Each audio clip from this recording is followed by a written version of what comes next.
नमस्कार साथियों, देखिएगा करते हैं आज का एक और प्रश्न। और ऐसे प्रश्न एग्जाम में बहुत पूछे जाते हैं।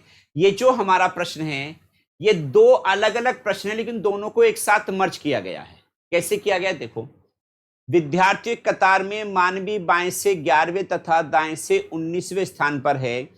यदि मीनू उसी कतार में दाएं से 13वें स्थान पर हो तो बताइए इस कतार में मीनू का बाएं से स्थान क्या होगा।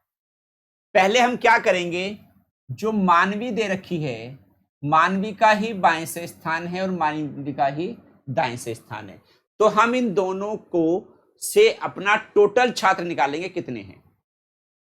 तो जब हम टोटल निकालेंगे तो टोटल की कंडीशन क्या होती है, प्रारंभ से स्थान प्लस अंत से स्थान माइनस 1।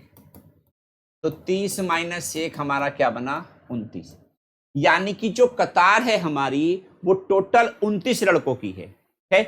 अब 29 में हमें क्या करना है, 29 में हमें यह करना है कि इस 29 में से टोटल में से अब मीनू उस कतार में दाएं से 13वीं है तो इसका प्रारंभ से निकालेंगे स्थान प्लस 13 माइनस 1। 13 में से 1 गया 12, तो 29 में से 12 घटा दो, प्रारंभ से स्थान यानी कि बाएं से निकलेगा कौन सा 17वां। ए ऑप्शन आपका राइट आंसर। ऐसे मजेदार क्वेश्चन को फॉलो करें। मिलते हैं अगले क्वेश्चन में।